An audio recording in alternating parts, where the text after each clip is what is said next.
대추와 함께 드시면 좋은 음식은 바로 계피입니다. 계피는 향신료로도 많이 사용되고 한약재로도 사용되는 다양한 쓰임새가 있죠. 계피에는 폴리페놀이 풍부해서 혈당을 낮추는 데도 효과가 있고 혈액순환을 원활하게 해주어서 체온을 상승시켜주는 데에도 도움을 줍니다. 특히 이 손발로 가는 말초혈관을 확장시켜서 손발을 따뜻하게 해주고 피부의 혈관도 확장해주어 몸이 으슬으슬 추울 때 이런 증상을 완화시켜주게 되죠. 또한 계피는 소화를 돕고 가스를 제거하는 데도 효과적이며 염증을 억제하고 세균이나 바이러스를 제거하는 데에도 효과가 좋은 것으로 알려져 있습니다. 항산화 작용이 뛰어나서 활성산소를 제거하고 면역세포의 생산을 촉진하여 면역체계를 강화하는 데 도움을 줍니다. 특별히 여성에게 좋은 점도 있는데요. 옛말에 대추 3알이면 죽어가던 사람도 살릴 수 있다는 말이 있습니다. 그만큼 대추에 많은 약효가 있다는 것을 오래전부터 알고 있었다는 건데요. 오늘 영상을 통해서 대추의 효능과 그 효능을 극대화시킬 수 있는 궁합이 딱 맞는 8가지 음식, 그리고 대추를 먹을 때 주의하셔야 할 분들도 알려드릴게요.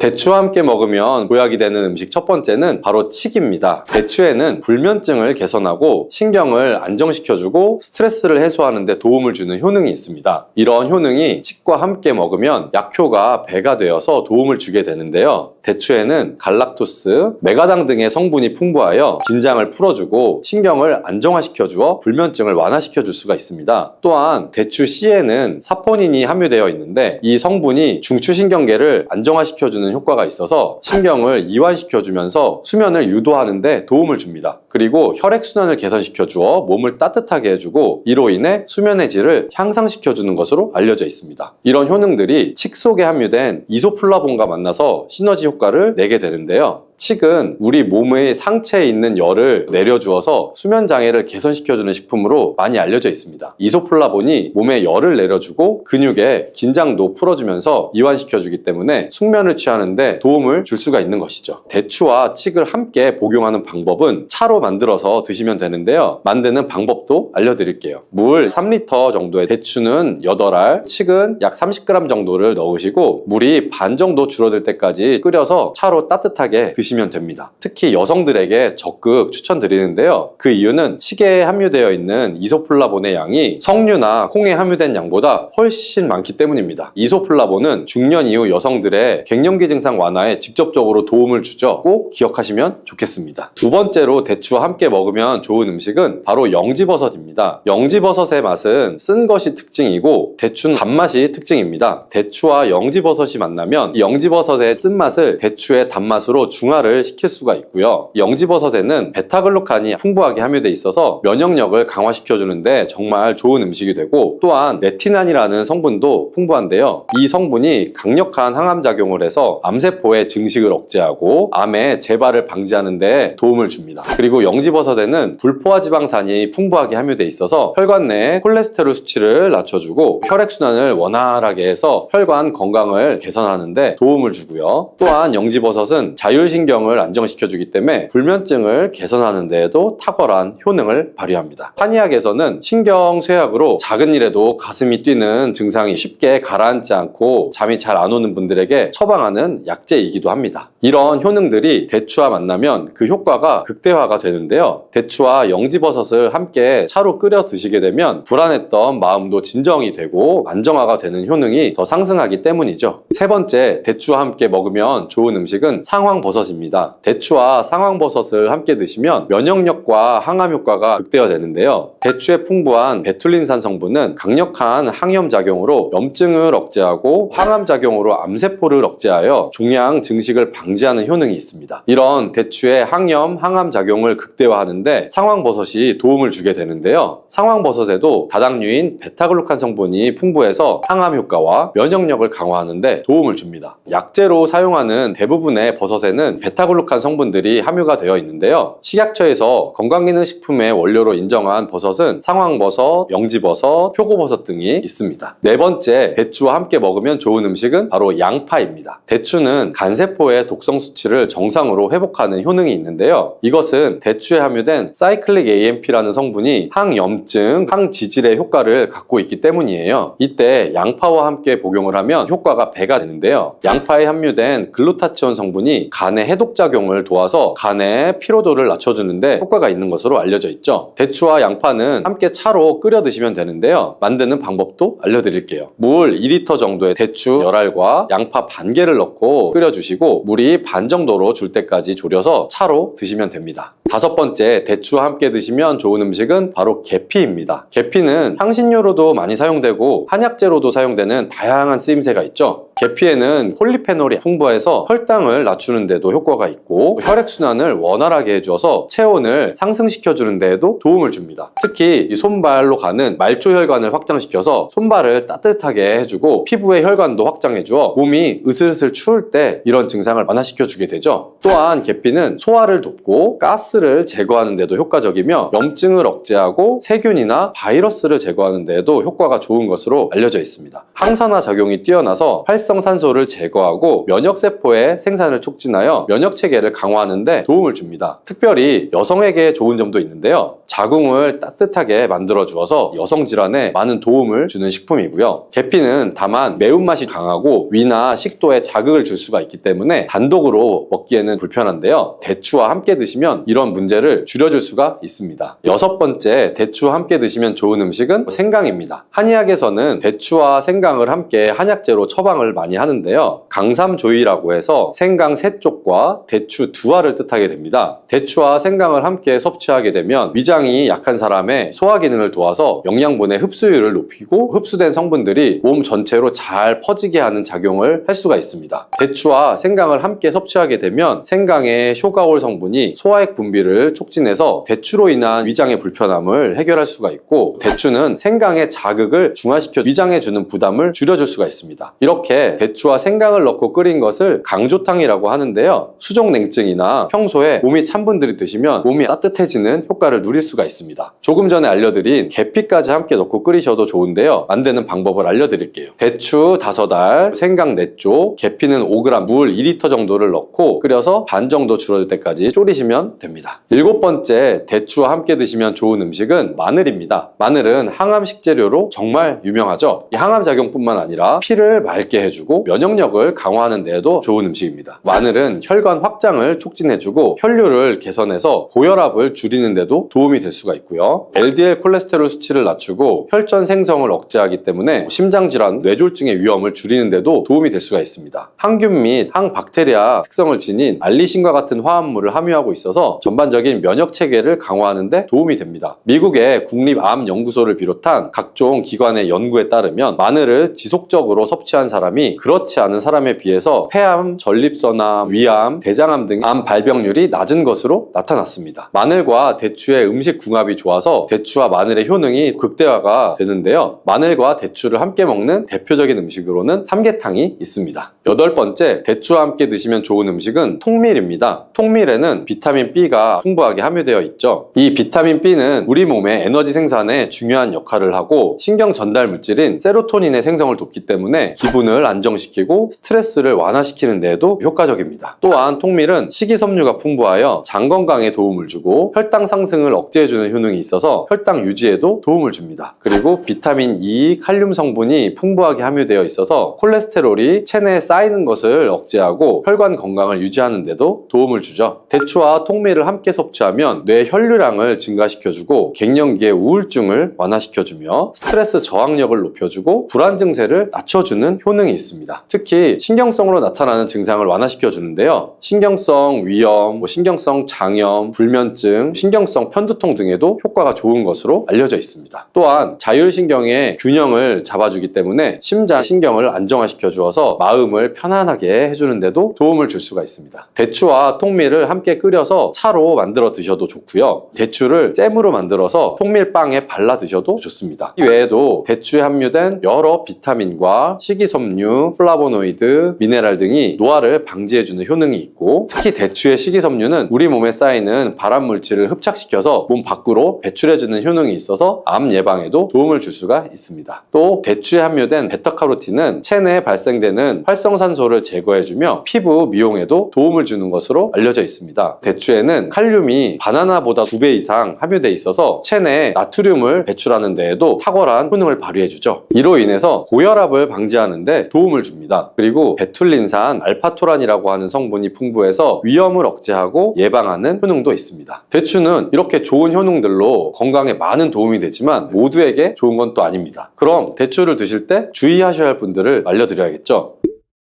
첫 번째는 바로 당뇨가 있는 분들인데요. 대추의 GI 지수가 40에서 60 정도로 높은 편에 속합니다. 당도가 사과보다도 5배 정도 높다고 보시면 되는데요. 당뇨가 있는 분들이 대추를 드시게 되면 혈당이 올라갈 수 있겠죠. 주의가 필요하고요. 다만 생강과 계피를 함께 드시면 혈당을 조절하는 데 도움이 되니까 꼭 기억하셔서 당뇨가 있는 분들이라면 대추를 드실 때 조금 안전하게 드시면 좋겠습니다. 두 번째는 몸에 열이 많고 땀이 많이 나는 체질을 갖고 있는 분들인데요. 이런 분들은 대추가 몸에 맞지 않는 분들입니다. 대추가 좋다고 해서 많이 드시게 되면 오히려 몸이 늘어지고 또 열도 나며 복통이나 설사를 일으킬 수가 있습니다. 세 번째는 소화력이 약한 분들인데요. 이런 분들이 대추를 많이 드시게 되면 속이 부글거리면서 구토나 설사를 일으킬 수가 있고요. 소화가 잘 안 되는 분들은 대추를 드실 때 생강과 함께 드시면 증상을 완화시킬 수가 있으니 기억하시기 바랍니다. 네 번째는 대추 알레르기가 있는 분들입니다. 이런 분들은 대추를 드시게 되면 호흡곤란이나 입주위가 붓는 현상, 심하면 기도가 폐쇄되는 현상이 일어날 수가 있습니다. 이런 증상이 나타나는 이유는 대추에 함유되어 있는 특정 단백질이 원인이 되어서 알레르기 반응을 일으키게 되는 것입니다. 이런 분들은 다른 과일에도 알레르기 반응이 있는 경우가 있기 때문에 평소에 특정 과일에 알레르기 반응이 있는 분들은 대추를 드실 때 꼭 한번 체크해 보시고 드시면 좋겠습니다.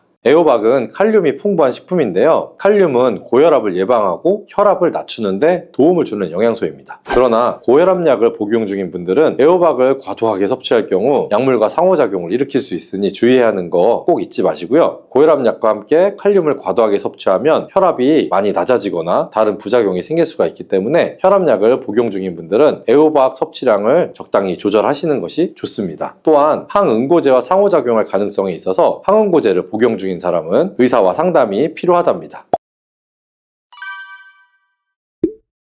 길쭉하고 동글동글한 애호박, 살짝 달콤하면서도 고소한 맛이 일품인데요. 국에도 넣고 볶음으로도 또 나물로도 먹고 한국인의 밥상에서 빠지면 섭한 우리나라 사람들이 사랑하는 채소인 애호박이죠. 애호박은 부드럽고 소화가 잘 되는 식품으로 다양한 방식으로 요리에 활용이 되고 있습니다. 저는 특히 명절에 부쳐 먹는 애호박전을 제일 좋아하는데요. 맛있는 애호박, 특히 노년층과 중년층에게 매우 유익한 식품이고 많은 건강 이점을 가지고 있는 채소라는 거 알고 계셨나요? 모르셨다면 주목해 주시기 바랍니다. 애호박의 모든 것 바로 알려드릴게요.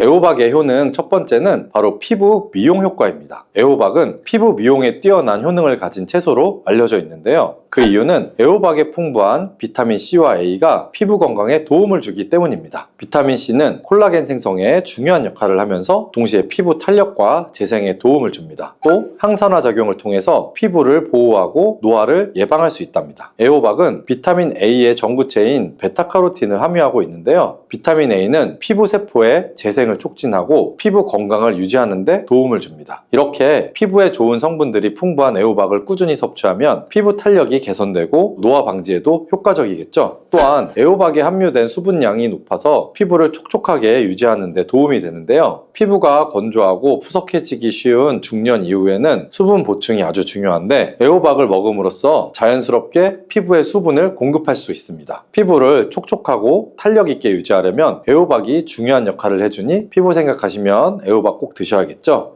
애호박의 놀라운 효능 두 번째는 체중 관리 효과입니다. 애호박은 저칼로리 음식으로 다이어트에 큰 도움이 되는 식품이라는 거 아셨을까요? 애호박은 100g당 약 14칼로리 정도밖에 되지 않아서 다이어트 중에도 아주 부담 없이 드실 수 있는데요. 뿐만 아니라 애호박에 들어있는 식이섬유는 포만감을 오래 유지시켜주기 때문에 식사를 자주 하거나 간식을 찾는 습관이 있으시다면 애호박 드시는 걸로 그 습관을 대체하면 체중을 줄이는 데 도움이 될 수가 있는 거죠. 또한 애호박은 지방 축적을 억제하는 데도 효과가 있는데요. 이는 애호박에 들어있는 비타민과 미네랄들이 체내에서 지방의 축적을 방지하고 신진대사를 촉진시키기 때문입니다. 체중 관리가 걱정이셨던 중년과 노년층에게 애호박은 좋은 선택이 될 수 있겠죠. 애호박의 효능 세 번째는 바로 혈당 조절입니다. 애호박은 혈당을 조절하는 데 도움을 주는데요. 혹시 혈당 부하라고 들어보신 분 있으실까요? 혈당 부하는 탄수화물의 일부분이 혈당을 얼마나 빠르게 상승시키는지를 나타내는 지표인데요. 낮은 혈당 부하를 가진 식품은 혈당 조절에 도움이 될 수가 있습니다. 이 애호박이 혈당 부하가 낮은 대표적인 식품으로 알려져 있어서 혈당 조절에 도움을 줄 수 있는 것이죠. 또한 애호박에 포함된 마그네슘과 식이섬유가 혈당 조절에 중요한 역할을 하는데요. 마그네슘은 인슐린의 작용을 도와주게 되며 식이섬유는 혈당이 급격하게 상승하는 것을 막아줍니다. 애호박은 또 섬유질이 많아 소화가 느리고 혈당 상승을 천천히 일으켜서 안정적인 혈당을 유지할 수 있도록 돕는 채소인데요. 이러한 특성 덕분에 당뇨병을 예방하거나 관리하는 데 유용합니다. 특히 중년과 노년층에서는 당뇨병의 위험이 높아지는데 애호박을 자주 섭취하면 혈당 관리에 큰 도움이 될 수 있겠죠. 네 번째 애호박의 놀라운 효능은 바로 노화 방지입니다. 애호박이 노화를 방지한다니 참 놀랍지 않나요? 애호박은 노화 방지에도 매우 중요한 역할을 하는데요. 애호박에는 몰리브덴이라는 영양소를 함유하고 있습니다. 이 몰리브덴은 인체에서 항산화 작용을 돕는데 중요한 역할을 해주며 뼈 건강 유지에도 도움을 주는 영양소입니다. 그뿐만 아니라 다양한 생리적 기능을 수행하는 데 도움을 준답니다. 그리고 애호박에는 다양한 항산화 성분이 포함되어 있는데요. 비타민 C와 비타민 E, 베타카로틴 등의 항산화 물질이 풍부하게 들어있습니다. 이 항산화 물질들이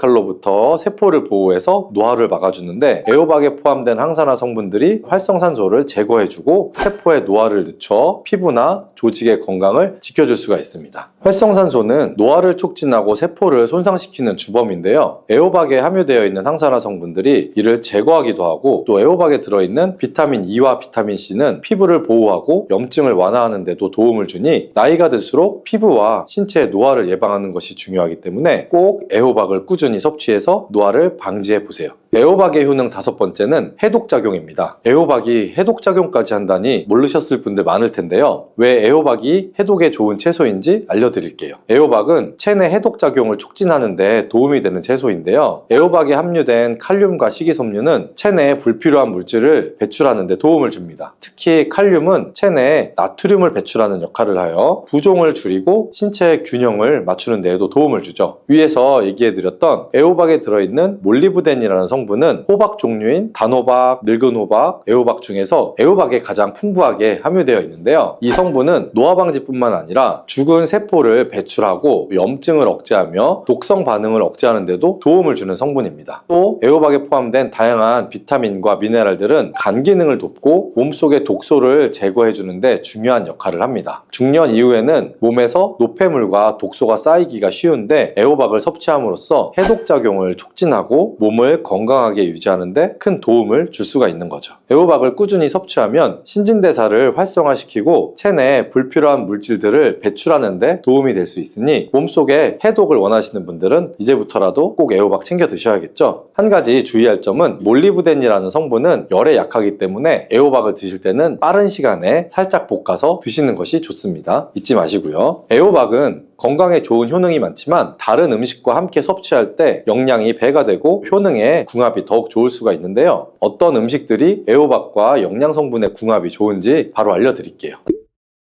첫 번째는 바로 애호박과 돼지고기입니다. 애호박과 돼지고기는 궁합이 아주 좋은 음식이라는 거 아셨을까요? 돼지고기에는 단백질과 다양한 영양소가 풍부한데요. 애호박은 돼지고기의 기름진 성분을 중화시켜주고 소화가 잘 되게 도와줍니다. 특히 돼지고기와 애호박을 함께 먹으면 소화 불량을 예방하고 돼지고기의 기름기와 애호박의 수분이 잘 어우러져서 맛이 훨씬 부드럽고 맛있어지는데요. 애호박에 포함된 비타민 C와 A는 돼지고기에서 발견되는 비타민 B군과 함께 작용하여 서로 상호작용을 하며 영양소의 흡수율을 높여줍니다. 돼지고기의 단백질과 애호박의 비타민이 서로 보완적인 역할을 하므로 이 두 가지는 찰떡궁합이라고 할 수 있죠. 조리 또한 볶음이나 찌개에 함께 넣고 요리하면 영양도 챙기고 아주 맛있게 드실 수 있답니다. 한상의 짝꿍 그 두 번째는 바로 애호박과 참치입니다. 애호박과 참치는 함께 먹으면 더욱 좋은 음식인데요. 참치는 고단백, 저지방 식품으로서 애호박과 함께 섭취하면 건강한 식사를 완성할 수가 있습니다. 특히 애호박은 참치의 고소한 맛과 잘 어울리며 함께 요리했을 때 상큼하고 담백한 맛이 나죠. 참치의 풍부한 오메가3 지방산은 심혈관 건강에 좋고 애호박은 체내 염증을 줄여주고 항산화 효과가 뛰어나서 서로 보완적인 효능을 제공합니다. 또한 애호박에 포함된 식이섬유가 참치의 지방을 배출하는 배출하는 데 도움을 줄 수가 있어서 다이어트를 원하시는 분들에게도 아주 좋답니다. 조리할 때는 애호박과 참치에 좋아하는 양념을 넣어주고 볶아주어 애호박 참치볶음을 만들어 주셔도 되는데요. 밥에 넣어 덮밥처럼 먹으면 쉽고 빠르게 건강을 챙기면서도 맛을 즐기기에도 아주 좋습니다. 애호박과 천생연분 세 번째 음식은 바로 두부입니다. 애호박과 두부가 들어간 된장찌개 좋아하시는 분들 많으시죠? 애호박과 두부의 궁합도 매우 좋은데요. 이 두 가지를 함께 섭취하면 서로 영양을 보충할 수가 있습니다. 두부는 식물성 단백질이 풍부하고 애호박은 다양한 비타민과 미네랄을 제공하기 때문에 두 가지를 함께 먹으면 균형 잡힌 식사를 할 수가 있는 거고요. 특히 두부에 포함된 칼슘과 애호박의 칼륨이 서로 잘 어우러져서 뼈 건강에도 매우 좋습니다. 두부는 지방이 적고 소화가 잘 되기 때문에 애호박과 함께 먹으면 더욱 소화가 잘 되며 위장에 부담을 덜어줄 수가 있는데요. 이 두 가지를 함께 먹으면 칼로리는 낮고 영양소는 풍부하여 다이어트에 만점이고 건강을 챙기기에도 좋은 조합이니 꼭 드셔야겠죠? 애호박은 건강에 매우 좋은 채소라는 거 이제 아셨을 거예요. 애호박은 다양한 요리에 활용할 수가 있기 때문에 구운 애호박, 찐 애호박, 국, 찌개 등 여러 가지 요리로 드시고 계신데요. 하지만 과도하게 섭취할 경우 일부 사람들에게는 부작용이 있을 수 있다는 사실도 알고 계신가요? 모든 음식들이 어떻게 먹느냐에 따라 또 누가 먹느냐에 따라 몸에 약이 될 수도 또는 독이 될 수도 있죠. 그래서 잘 알고 드셔야 하는 거고요. 애호박 섭취 시에 주의할 점들을 바로 알려드릴게요.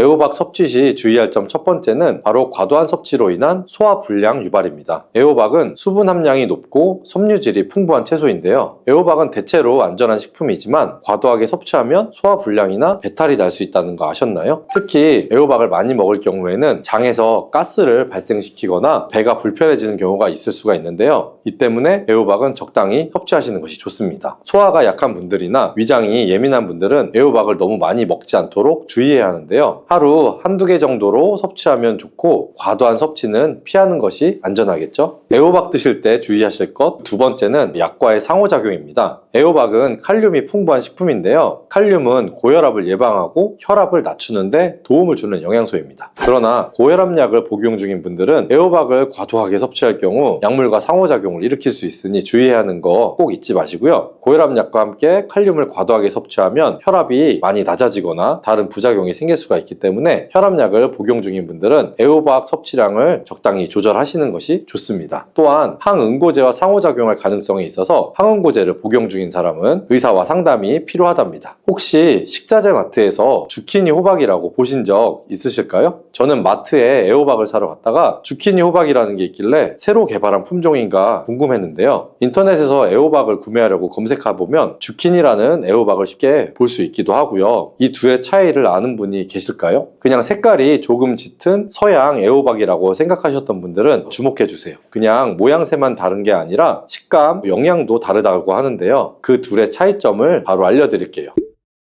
애호박은 주로 한국, 중국, 일본에서 재배가 되는데요. 우리가 자주 먹는 애호박은 보통 짙은 초록색을 띠고 있고 길이가 주키니에 비해서 약간 짧고 굵은 편입니다. 표면이 매끄럽고 조금 더 부드러운 질감을 가지고 있죠. 이 애호박은 맛이 주키니 호박에 비해서 부드럽고 달콤하며 속이 부드럽고 촉촉한 느낌이 나는데요. 특히 한국 요리에 자주 사용되며 부드럽게 잘 익혀지고 국물 요리나 찌개 등에 자주 활용이 되죠. 반면에 주키니는 주로 유럽이나 북미에서 자주 재배가 되는데요. 주키니는 주로 밝은 녹색이나 황 녹색을 띠며 길이가 길고 비교적 가늘고 직선적인 형태를 가지며 표면은 약간 거칠고 다양한 종류가 있어서 일부는 황색을 띠기도 합니다. 마트에서 애호박과 주키니 호박 둘 다 있을 때 어느 걸 고르면 좋은지 궁금하실까요? 주키니와 애호박은 둘 다 영양가가 풍부하지만 주키니는 애호박에 비해 칼로리가 더 낮고 비타민C와 비타민 K의 함량이 더 높은데요. 애호박은 비타민 A와 엽산의 함량이 주키니보다 높아서 본인의 건강 상태와 필요한 영양소에 따라서 정하시면 좋고요. 그리고 영양뿐만 아니라 그 둘의 식감 또한 다른데요. 주키니는 애호박보다 약간 더 아삭하고 물기가 적은 편입니다. 그래서 주키니는 그릴에 구워서 먹거나 샐러드로 사용되는 경우가 많고요. 애호박보다 물이 많이 나오지 않아서 볶음 요리에도 자주 사용이 됩니다. 맛은 애호박보다는 조금 덜 달고 가벼운 맛이 특징이고요. 이제 둘의 차이점 확실하게 아시겠죠?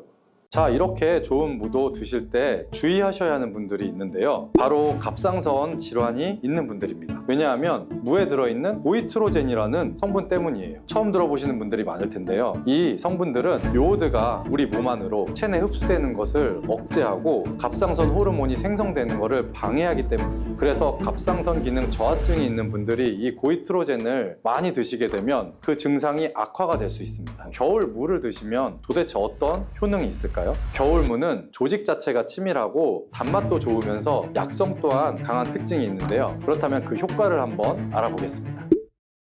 당뇨를 예방하고 혈당을 떨어뜨리려면 무를 이렇게 드셔야 합니다. 요즘 수확되는 무에는 우리 몸에 좋은 영양소가 아주 많아서 건강에 보약이 됩니다. 우리 식탁에 빠지지 않는 깍두기, 나박김치, 무말랭이, 치킨무, 단무지 이렇게 정말 여러 가지 형태로 우리가 무를 많이 먹잖아요. 그 중에서 인기 있는 요리 중에 하나가 바로 무나물이죠. 우리가 무나물 만들 때 보통 어떻게 만드나요? 들기름에 채로 썬 무를 넣고 달달 볶아서 소금으로 간을 하고 여기에 깨소금을 넣어서 보통 먹잖아요. 오늘은 기름을 넣지 않고 무를 볶는 방법을 알려드릴게요. 그리고 바로 그 들기름을 언제 넣어야 되는지도 알려드리겠습니다. 먼저 물을 약간 두껍게 채를 썰어 주시고 여기에 비장의 재료 하나를 더 넣어줍니다. 그것은 바로 양파입니다. 양파도 채를 썬 다음 무와 함께 담아 주시고요. 이 양파를 하나 넣게 되면 무의 해독작용이 배가 되고 단맛도 좋아지게 됩니다. 이렇게 무와 양파를 담은 통에다가 소금으로 1시간 정도만 절여 주시면 돼요. 다 절여지면 무가 흐물흐물하게 되고 무와 양파에서 수분이 많이 빠져나와 있을 건데요. 이 수분도 버리지 말고 우리가 다 사용하는 게 좋습니다. 냄비에 절여진 무와 양파를 넣고 그리고 들기름 대신에 물을 한 컵 넣어 주시는데요. 들기름은 발화점이 낮기 때문에 들기름을 넣어서 무나물을 만들게 되면 들기름에 들어있는 좋은 성분인 오메가3 지방산은 다 날아가고 오히려 건강에 해로울 수가 있기 때문에 들기름은 넣지 말고 이 방법으로 해보시면 좋습니다. 센 불에서 먼저 끓여준 다음에 중불로 익혀주시고요. 이때 물이 쫄아서 바닥에 조금만 깔릴 정도 남을 때까지 해주시면 돼요. 그리고 먹기 직전에 바로 이 들기름을 한 스푼 넣어 드시면 고소하고 달달한 무나물을 드실 수가 있죠. 정말 간단하죠? 이렇게 물을 드시면 소화도 잘 되고 몸의 독소를 배출해주는 해독작용에도 아주 좋은데요. 그럼 겨울 무를 드시면 도대체 어떤 효능이 있을까요? 겨울무는 조직 자체가 치밀하고 단맛도 좋으면서 약성 또한 강한 특징이 있는데요. 그렇다면 그 효과를 한번 알아보겠습니다.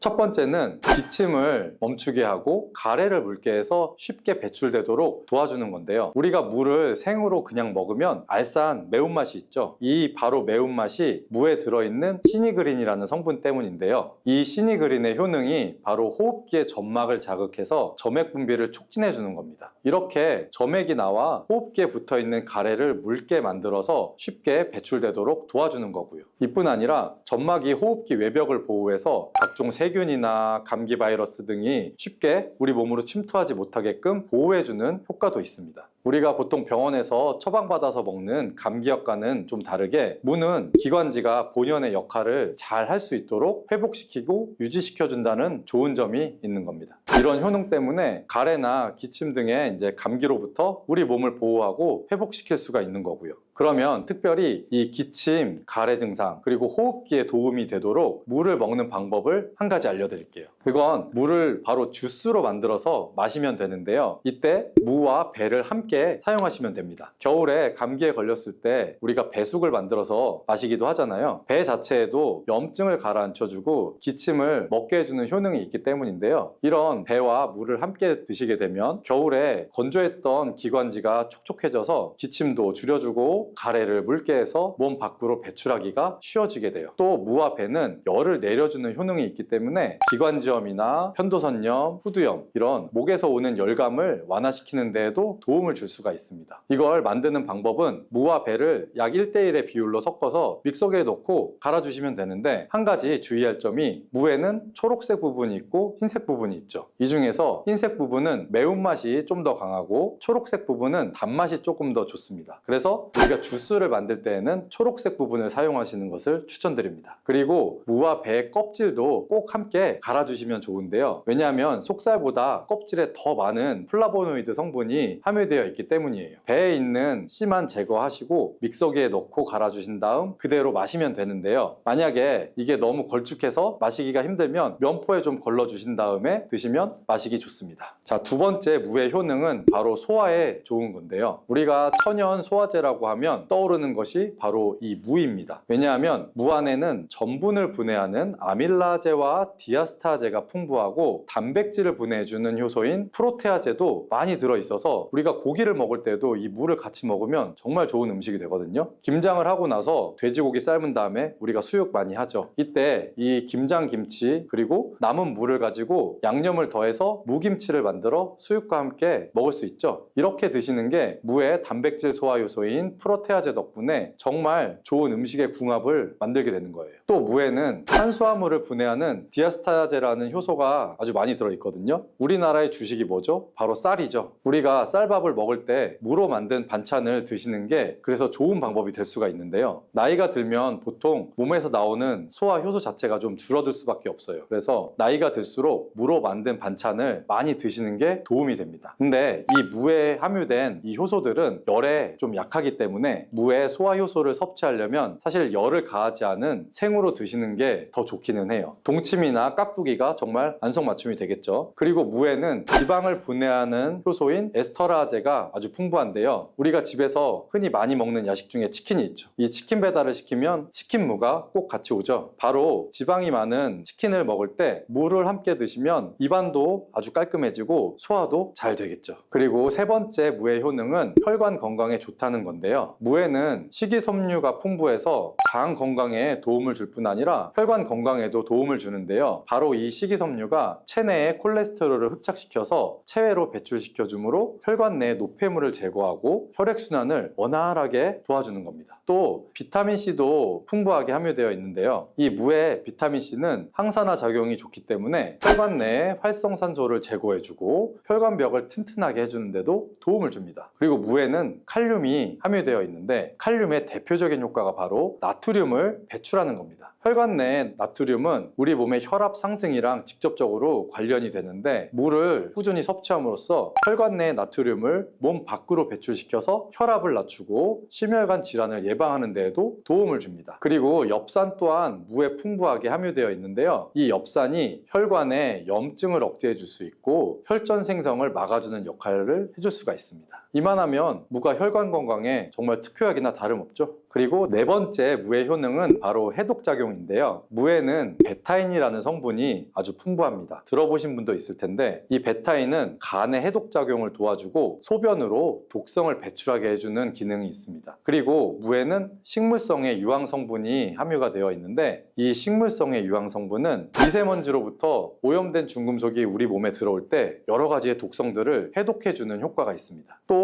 무 안에 함유된 글루코시놀레이트는 담배의 니코틴을 직접적으로 해독하는 효능이 있습니다. 흡연하시는 분들은 꼭 기억하시면 좋은데요. 역사 기록에 보면 담배를 좋아했던 정조대왕이 담배로 인한 몸의 독을 제거해주기 위해서 물을 많이 섭취했다는 기록이 있고요. 그리고 이 글루코시놀레이트는 항암 효과를 가진 성분이라서 특히 유방암 그리고 폐암의 세포 증식을 억제하는 것으로도 잘 알려져 있고요. 해독작용을 넘어서 항암작용까지 하는 무 정말 대단하지 않나요? 자, 다섯 번째 무의 효능은 바로 골다공증 예방에 좋다는 것입니다. 이는 무에 들어있는 칼슘의 함량이 높기 때문이에요. 무 100g에는 칼슘이 약 20mg 정도가 함유가 되어 있고요. 무에 들어있는 칼슘을 섭취하는데 아주 좋은 방법이 있습니다. 그건 바로 무말랭이를 만들어서 드시는 건데요. 무를 충분히 말리게 되면 수분이 날아가고 무의 성분들이 응축이 되게 됩니다. 무말랭이 약 100g에 함유된 칼슘의 함량은 무려 310mg이나 된다는데요. 이 정도면 우리가 약으로 만들 때의 함량 함량에 가깝게 됩니다. 나이가 들면서 뼈에서 칼슘이 빠져나가서 골밀도가 점점 낮아지고 골다공증이 발병을 하게 되죠. 이 골다공증은 나이 드신 분들에게 특히 위험한 병입니다. 왜냐하면 나이 드신 분들에게 만약에 골반에 골절이 생기게 되면 65세 이상은 약 30%가 1년 내에 사망할 수 있고 80세 이상은 약 50%가 2개월 내에 사망을 할 수가 있기 때문입니다. 그래서 중년 이후에 이 뼈에 대한 관리는 매우 중요합니다. 보통 하루 칼슘의 권장 섭취량은 약 1000mg 정도인데요. 무말랭이를 400g 정도 드시면 하루에 칼슘 섭취량을 충분히 섭취하게 될 수 있는 겁니다. 우리가 칼슘을 섭취할 때 중요한 요소 중에 하나는 바로 먹는 것뿐만 아니라 몸에 직접적으로 흡수가 되어야 한다는 건데요. 칼슘은 기본적으로 몸에 잘 흡수가 되지 않는 성분이라서 이 흡수를 위해 필요한 물질들이 있는데 그 중에 하나가 바로 비타민 D입니다. 요즘에 비타민 D를 따로 챙겨서 드시는 분들 정말 많은데요. 바로 이 무말랭이에 비타민 D가 아주 풍부하게 함유되어 있습니다. 그래서 무말랭이가 골다공증 예방에도 정말 좋은 이유가 되는 거죠. 이 무말랭이를 먹는 좋은 방법이 하나 있는데요. 바로 무말랭이 차로 만들어서 먹는 겁니다. 무말랭이를 기름을 두르지 않은 팬에 볶아주시면 갈색으로 변하게 되는데요. 이렇게 볶아진 무말랭이를 차로 잘 우린 다음에 마시면 되는 겁니다. 무말랭이에 열을 가해서 갈색으로 변할 때 더 많은 항산화 물질들이 생성이 되고요. 이렇게 생긴 항산화 물질들이 몸 안에 염증과 활성산소를 제거하여 주게 됩니다. 이 활성산소들은 우리 몸의 뼈와 관절에도 염증을 일으킬 수가 있기 때문에 뼈의 건강을 위해서도 이런 염증을 줄여주는 것이 아주 중요합니다.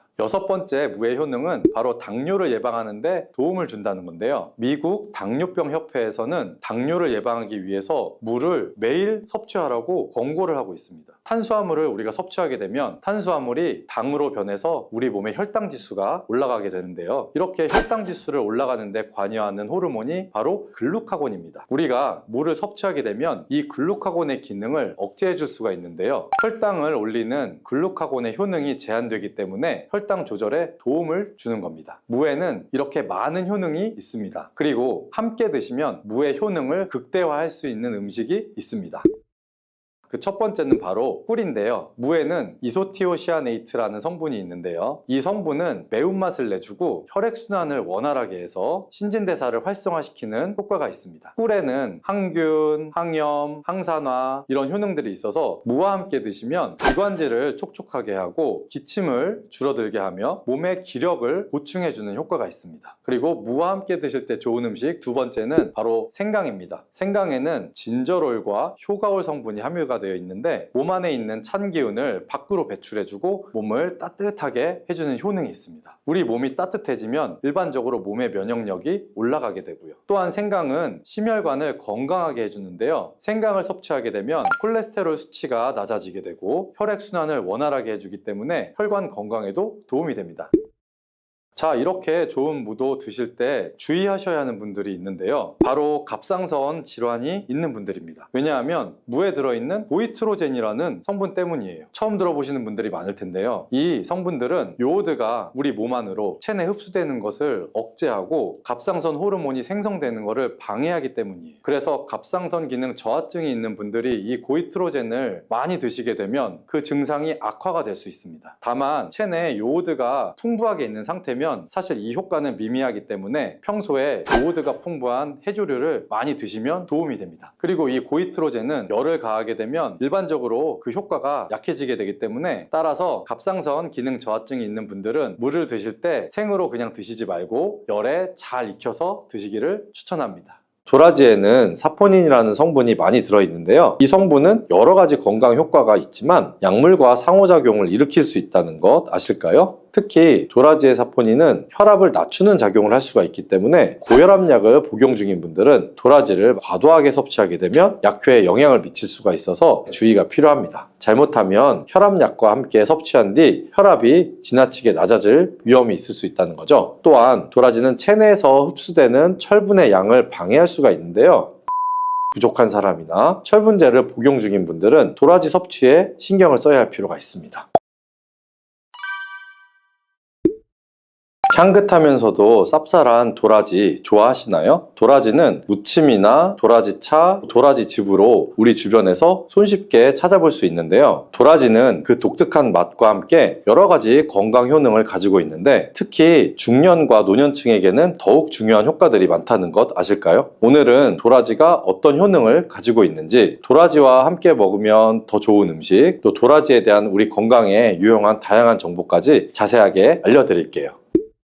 첫 번째 도라지의 효능은 바로 기관지 건강에 도움을 준다는 점입니다. 먼저 도라지가 기관지 건강에 좋다는 이야기 들어보신 분 있으신가요? 예로부터 도라지는 기침이나 가래에 좋다고 했는데요. 동의보감에서도 거담작용, 즉 가래를 없애주는데 도움이 된다고 기술이 되어 있습니다. 동의보감뿐만 아니라 도라지는 폐 건강과 면역력 증진에 좋은 음식으로 예로부터 사랑받아왔습니다. 혹시 사포닌이라고 들어보셨나요? 홍삼에 이 사포닌 성분이 들어있어서 몸에 좋다고 들어보셨을 거예요. 도라지에도 이 사포닌이라는 성분이 풍부하게 들어있는데요. 이 사포닌은 기관지의 염증을 완화하고 기침을 줄여주는 효과가 있습니다. 그래서 도라지는 기침이나 가래가 잘 배출되지 않는 증상에 특히 좋은 음식으로 알려져 있는 거죠. 도라지를 꾸준히 섭취하면 기관지에 쌓여있는 불순물을 배출하는데 도움을 줄 수가 있는 거고요. 이는 겨울철에 건조한 공기나 감기와 같은 호흡기 질환으로 인한 불편함을 줄이는데 큰 도움이 될 수가 있습니다. 또한 도라지는 기침을 완화해주는 효과가 있어서 목이 칼칼하거나 인후염 증상에 시달릴 때도 유용한 자연 치료제가 될 수가 있답니다. 목이 안 좋으면 도라지차를 권하는 이유도 그런 것이죠. 이제부터는 목이 칼칼하거나 기관지가 불편하다는 느낌이 드실 때 도라지 한번 드셔보시는 것 어떨까요? 두 번째 도라지의 놀라운 효능은 바로 면역력 강화입니다. 오래 묵은 도라지는 산삼보다 더 좋다는 옛말 들어보신 분 있으실까요? 아까 알려드린 도라지에 들어있는 사포닌이라는 성분 외에도 도라지에는 여러 가지의 비타민과 미네랄이 풍부하게 들어있어서 면역 체계를 강화하는 데 도움을 주는데요. 특히 도라지에는 비타민C가 풍부하게 들어있는데 이 비타민은 면역세포의 기능을 향상시키고 몸의 자연 방어력을 높여주는 역할을 합니다. 또 도라지는 항산화 물질인 플라보노이드와 폴리페놀을 함유하고 있어서 우리 몸이 외부에서 들어오는 바이러스나 세균에 잘 대응할 수 있도록 도와줍니다. 또한 도라지와 같은 흰색 채소에 풍부하게 들어있는 안토잔틴은 체내 노폐물 배출을 촉진하고 세균과 바이러스 저항력을 높여서 면역력을 증진시키는 효과가 있어 면역력이 떨어지기 쉬운 겨울철에 도라지를 자주 섭취하면 건강을 유지하는 데 큰 도움이 될 수 있다는 것 알아두시고요. 도라지의 대단한 효능 세 번째는 암 예방 효과입니다. 도라지는 암 예방에도 도움이 될 수 있는 식품으로 알려져 있는데요. 향긋하고 쌉쌀한 도라지 몸에 좋다는 것은 알았지만 암 예방에도 도움이 된다는 것은 참 놀랍죠. 도라지에 포함된 사포닌 성분은 암세포의 성장을 억제하는 데 중요한 역할을 한다는 많은 연구 결과가 있는데요. 특히 도라지에 들어있는 파이토케미컬 성분은 항암작용을 해서 세포의 변이를 막아주는 효과가 있습니다. 또한 도라지에 있는 다양한 비타민과 미네랄은 암 예방에 중요한 역할을 하며 항염작용을 통해서 몸의 염증 수치를 줄여주기도 합니다. 한국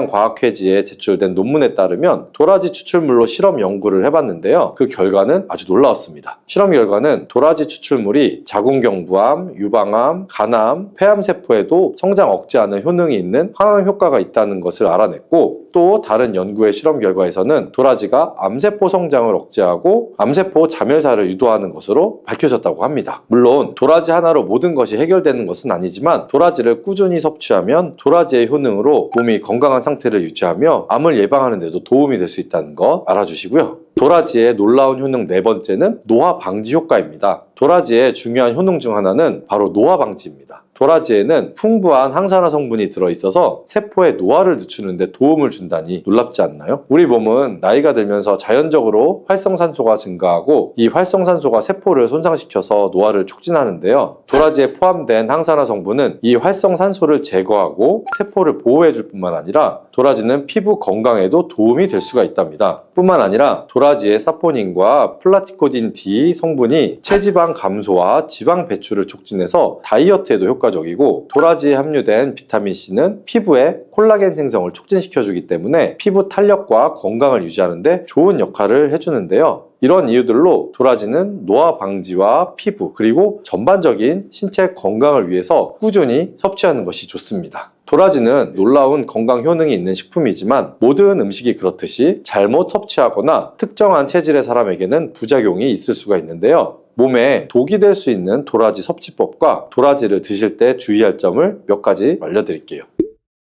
도라지가 독이 될 수도 있는 첫 번째, 바로 도라지와 약물의 상호작용입니다. 도라지에는 사포닌이라는 성분이 많이 들어있는데요. 이 성분은 여러 가지 건강 효과가 있지만 약물과 상호작용을 일으킬 수 있다는 것 아실까요? 특히 도라지의 사포닌은 혈압을 낮추는 작용을 할 수가 있기 때문에 고혈압약을 복용 중인 분들은 도라지를 과도하게 섭취하게 되면 약효에 영향을 미칠 수가 있어서 주의가 필요합니다. 잘못하면 혈압약과 함께 섭취한 뒤 혈압이 지나치게 낮아질 위험이 있을 수 있다는 거죠. 또한 도라지는 체내에서 흡수되는 철분의 양을 방해할 수가 있는데요. 철분이 부족한 사람이나 철분제를 복용 중인 분들은 도라지 섭취에 신경을 써야 할 필요가 있습니다. 도라지를 섭취할 때는 철분 보충제나 기타 약물을 복용하는 시간을 두고 섭취하는 것을 기억해 주시고요. 도라지 섭취할 때 주의할 점 두 번째는 바로 소화 기능이 약한 사람의 섭취입니다. 도라지가 소화에 안 좋다니 놀라셨나요? 소화 기능이 약한 사람들은 도라지 섭취에 주의해야 하는데요. 도라지는 섬유질이 풍부해서 소화를 촉진하는 데 도움을 줄 수가 있지만 소화가 약한 사람에게는 오히려 자극을 줄 수가 있기 때문인데요. 도라지를 좀 과하게 섭취하면 위장이 민감한 사람들은 배탈이 나거나 또 설사를 경험할 수가 있고, 또한 도라지에 들어있는 사포닌이 위벽을 자극할 수가 있기 때문에 위염이나 위장장애가 있는 분들은 도라지 섭취를 자제하거나 적은 양으로 시작하는 것이 좋습니다. 또한 도라지는 차가운 성질을 가지고 있어서 찬 음식을 잘 소화하지 못하는 체질의 사람들에게는 문제가 될 수 있는데요. 특히 몸이 차가운 성질을 가진 분들이 도라지를 과도하게 섭취하면 위장이 자극을 받아 소화불량이나 복통을 일으킬 수가 있습니다. 체질에 맞지 않는 음식을 먹으면 소화기관에 무리가 가기 때문에 도라지의 섭취는 체질에 맞는 사람에게는 건강에 아주 좋지만, 만약 평소에 찬 성질의 음식을 자주 피하고 있다면 도라지를 섭취하기 전에 체질에 맞는지 한번 점검해 보시면 좋고요. 체질에 잘 맞지 않다면 도라지의 효능을 제대로 누리기가 어려울 수가 있기 때문입니다. 소화 기능이 약한 사람들은 처음에는 소량을 섭취해보고 그 후에는 반응을 살펴보면서 양을 조절하는 것이 중요하고요. 도라지를 끓여서 차처럼 마시거나 다른 음식과 함께 섭취하면 소화에 부담을 덜어줄 수가 있으니까 소화기관이 약하신 분들은 이런 방법을 꼭 고려해 보시면 좋겠습니다. 도라지를 먹을 때 궁합이 좋은 음식들과 함께 섭취하면 그 효능을 더욱 극대화할 수 있다는 것 아실까요? 이 음식들을 도라지와 함께 섭취하면 서로의 효능을 보완하고 건강에 좋은 영향을 미칠 수가 있다는데요. 그럼 어떤 음식이 도라지와 잘 어울리는지 궁금하신가요? 도라지와 함께 먹으면 좋은 음식들을 바로 소개해 드릴게요. 첫 번째로 찰떡궁합은 도라지와 사과입니다. 도라지와 사과는 궁합이 정말 좋은 음식이라는 거 아셨을까요? 사과에는 비타민C와 식이섬유가 풍부하게 들어있는데요. 이 성분들이 도라지와 함께 섭취하면 서로 시너지 효과를 낼 수가 있습니다. 도라지가 가진 항산화 성분과 비타민C, 그리고 사과가 가지고 있는 비타민과 여러 영양 성분들이 결합하면 면역력 강화에 큰 도움이 되며 특히 겨울철 감기 예방에 아주 효과적입니다. 사과는 소화에도 도움이 되는 음식인데 도라지와 함께 섭취하면 소화 불량을 예방하는 데에도 좋습니다. 또한 사과의 달콤한 맛이 도라지의 쌉싸름한 맛을 완화시켜 주어서 맛도 좋게 즐길 수가 있고요. 그래서 도라지를 사과와 함께 갈아서 먹거나 혹은 도라지 차에 사과 조각을 넣어서 먹는 것도 좋은 방법이니까 한번 드셔보시기 바랍니다. 도라지와 함께 먹기 좋은 두 번째 추천할 음식은 바로 배입니다. 배와 도라지의 궁합은 아주 유명하죠. 배는 도라지와 함께 섭취할 때 기관지의 건강을 더욱 강화할 수 있는 음식인데요. 배는 수분이 풍부하고 기침을 완화하는 데 효과적인 성분을 가지고 있습니다. 또한 배에 들어있는 비타민과 미네랄은 도라지의 효능을 더 잘 흡수할 수 있게 도와준답니다. 도라지와 배를 함께 섭취하면 기침을 줄이고 기관지 건강을 보호하는 데 큰 도움이 될 수 있다는데요. 배와 도라지를 함께 넣고 끓여서 차로 마시면 감기 예방과 기침 완화에 효과적이고 몸을 따뜻하게 해주는 효능도 있습니다. 또한 영양뿐만 아니라 배의 달콤함이 도라지의 쌉싸름한 맛을 부드럽게 해주어서 맛있게 즐길 수가 있답니다. 특히 쌀쌀한 겨울철 배와 도라지를 함께 드시면 맛도 좋고 몸에도 보양만큼 좋으니 꼭 챙겨 드셔야겠죠.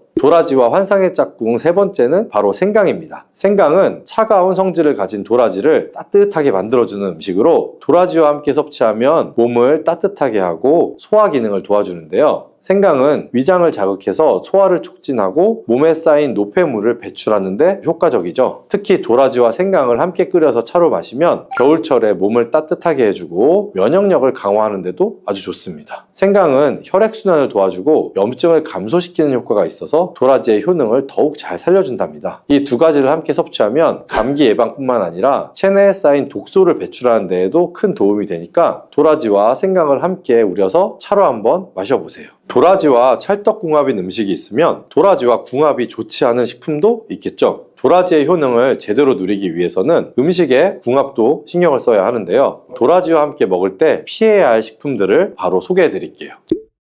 첫 번째로 피해야 할 음식은 바로 돼지고기입니다. 돼지고기는 기름기가 많고 소화가 잘 안 되는 고기 중에 하나인데 도라지와 함께 섭취하면 소화불량을 일으킬 수 있다는 거 모르셨죠? 도라지의 효능이 잘 전달이 되려면 소화가 잘 되어야 하는데 돼지고기와 도라지를 함께 먹으면 도라지에 들어있는 유효 성분들이 제대로 흡수되지 않을 수가 있는데요. 그래서 도라지와 돼지고기는 함께 먹지 않는 것이 좋습니다. 또한 돼지고기는 기름기가 많아 과하게 섭취할 경우에는 혈중 콜레스테롤 수치를 높일 수가 있기 때문에 도라지의 건강 효과를 온전히 누리기 위해서는 돼지고기와 함께 먹지 않는 것이 좋답니다. 두 번째로 궁합이 좋지 않은 음식은 바로 술입니다. 술은 도라지와 함께 먹으면 그 효능이 상쇄될 수 있다는 거 아셨나요? 시중에 도라지로 만든 도라지주도 나와 있기는 하는데요. 하지만 사실 건강에는 술과 도라지를 함께 섭취하는 것이 좋지는 않습니다. 술을 마시면 간에서 해독작용을 하게 되는데요. 도라지에 있는 성분들이 간에 부담을 줄 수가 있기 때문에 술을 마신 후 도라지를 섭취하면 간에 과하게 부담을 줄 수가 있어서 같이 드시는 것은 좋지가 않습니다. 또한 술은 면역력에 좋지 않은 영향을 미칠 수 있기 때문에 면역력을 강화하려는 목적으로 도라지를 섭취하는 경우에는 꼭 술 드시는 것을 피하셔야겠죠.